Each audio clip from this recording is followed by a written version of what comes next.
Hello students, welcome back to your chemistry class. So we were doing organic chemistry, some basic principles and techniques. So today's topic is electron displacement in covalent bonds. As I have already told you that in the organic chemistry, most of the compounds are formed with covalent bonds.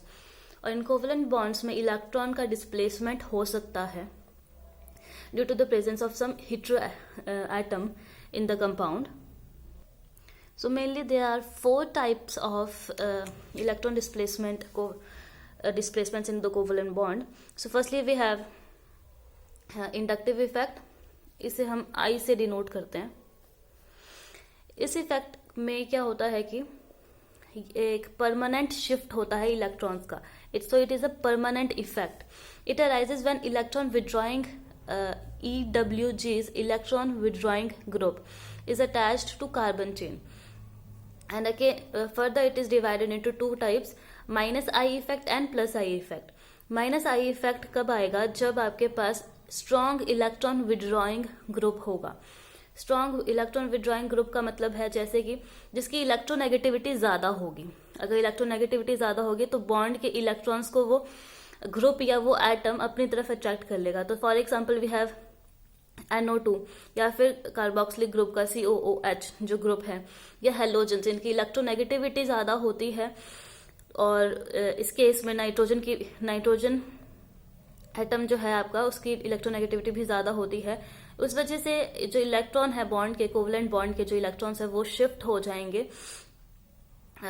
इस group की तरफ, और आपके पास इस effect को कहा जाएगा minus I effect. Secondly you have plus I effect. Plus I effect में इलेक्ट्रॉन डोनेटिंग ग्रुप होगा. EDG is electron donating group. Electron donating group यानी जो इलेक्ट्रॉन्स को डोनेट कर सके. और सिर्फ एल्काइल ग्रुप्स होते हैं जो इलेक्ट्रॉन डोनेटिंग ग्रुप्स होते हैं. ये चाहे टर्शरी एल्काइल ग्रुप हो, चाहे सेकेंडरी एल्काइल ग्रुप हो, या फिर प्राइमरी एल्काइल ग्रुप भी हो सकते हैं. कोई भी एल्काइल ग्रुप. एल्काइल ग्रुप का मतलब है हाइड्रोकार्बन जो हाँ आपके पास होंगे, ये ग्रुप जो है सब्स्टिट्यूएंट जहां पर लगे होंगे वो आपका प्लस आई इफेक्ट दिखाएगा. इलेक्ट्रॉन डोनेटिंग ग्रुप्स होते हैं. अब थोड़ा समझते हैं कि ये किसी केमिकल रिएक्शन में ये काम कैसे करते हैं. सपोज हमारे पास ये कंपाउंड है जिसमें कार्बन के साथ बॉन्ड बना हुआ है क्लोरीन का.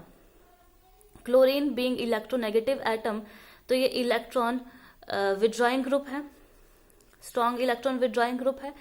स्ट्रॉन्ग इलेक्ट्रॉन विड्रॉइंग ग्रुप है तो यानी इसमें माइनस आई इफेक्ट आएगा. तो इसमें क्या होगा कि जब आपके पास क्योंकि इलेक्ट्रोनेगेटिव है तो इस पर पार्शियल नेगेटिव चार्ज आएगा, कार्बन पर पार्शियल पॉजिटिव चार्ज फॉर्म हो जाएगा. तो रिएक्शन में कोई भी जो आपके पास अटैकिंग रिएजेंट होगा, नेगेटिवली चार्ज कोई भी स्पीसीज होगी, वो कार्बन पर अटैक करेगा क्योंकि ये खुद नेगेटिव है और ये पार्शियल पॉजिटिव चार्ज है इस पर. तो जब ये अटैक होगा आपके पास जो है कंपाउंड फॉर्म हो जाएगा, ये क्लोरीन निकल जाएगा और OH ग्रुप इसके साथ अटैच हो जाएगा. इस केस में आपके पास माइनस आई इफेक्ट आएगा. Second you have electromeric effect. Electromeric effect E से डिनोट करते हैं. It is a temporary effect. जो हमने अभी इंडक्टिव इफेक्ट पढ़ा था ये एक परमानेंट इफेक्ट है. इसमें जो इलेक्ट्रॉन का शिफ्ट होगा, क्लोरीन एटम की प्रेजेंस में इलेक्ट्रॉन का शिफ्ट इस तरफ होगा, तो जो ये शिफ्ट है ये एक परमानेंट शिफ्ट होगा. इसी वजह से जो ये अटैकिंग रिएजेंट है वो कार्बन को अटैक करेगा रादर देन क्लोरीन या हाइड्रोजन किसी और एटम की बजाय. जो आपके पास अटैकिंग रिएजेंट है, नेगेटिव स्पीशीज जो है वो कार्बन पॉजिटिव सेंटर जो है उस पर अटैक करेगा. लेकिन जो इलेक्ट्रोमेरिक इफेक्ट है ये टेम्परेरी इफेक्ट है, और ये इफेक्ट तभी आता है जब कोई अटैकिंग रिएजेंट आपका रिएक्शन में हो. अदरवाइज ये इफेक्ट नहीं शो करता, और ये मल्टीपल बॉन्ड्स की प्रेजेंस में ही होता है. तो दो कंडीशन आपकी हो जाएगी कि एक मल्टीपल बॉन्ड होना चाहिए कंपाउंड में, एंड सेकंड इज कि it occurs only on the request और रिक्वायरमेंट ऑफ अटैकिंग रिएजेंट, अगर अटैकिंग रिएजेंट है आपके पास रिएक्शन में जो कंपाउंड को अटैक करेगा और कोई नई फॉर्म लेकर आएगा, कोई नया प्रोडक्ट फॉर्म करेगा, उसकी डिमांड पर ही ये इलेक्ट्रोमैग्नेटिक इफेक्ट होता है. Again it is of two type, minus E effect and plus E effect. Minus E effect, अगर इलेक्ट्रॉन का transfer is away from attacking reagent, and plus E effect if electron transfer is towards the attacking reagent. Suppose we have this species, ये आपके पास ketone group है. इस case में double bond है, first requirement जो हमारी थी. सेकेंड रिक्वायरमेंट एक अटैकिंग रिएजेंट है. तो इस अटैकिंग रिएजेंट की डिमांड पर क्या होगा कि ये इलेक्ट्रॉन्स का ये कार्बन पर अटैक करेगा और इसके अटैक की वजह से जो डबल बॉन्ड के इलेक्ट्रॉन है वो शिफ्ट हो जाएंगे. अब ये जो शिफ्ट हुआ है वो उसकी डायरेक्शन आप देखें, ये आपके पास कार्बन है और आपके पास ये फॉर्म हो जाएगा. तो जो इलेक्ट्रॉन का शिफ्ट हुआ है, यहाँ नेगेटिव चार्ज इसलिए क्योंकि जो ये इलेक्ट्रॉन पेयर था वो शिफ्ट होकर ऑक्सीजन पर आया, इसलिए इस पर नेगेटिव चार्ज आया. तो जो ये इलेक्ट्रॉन का शिफ्ट है ये ऑक्सीजन पर है rather देन कार्बन, तो it is away from the attacking reagent. इसीलिए इसे कहा जाएगा माइनस ई इफेक्ट या फिर नेगेटिव इलेक्ट्रोमैग्नेटिक इफेक्ट. लेकिन अगर आपके पास ऐसा कोई केस हो, suppose you have carbon carbon double bond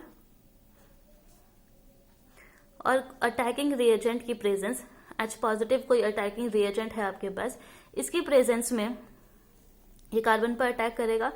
इस रिएजेंट, इस अटैकिंग रिएजेंट की प्रेजेंस में जो इलेक्ट्रॉन का शिफ्ट होगा वो होगा उसी कार्बन पर जिस कार्बन पर अटैकिंग रिएजेंट ने अटैक किया है.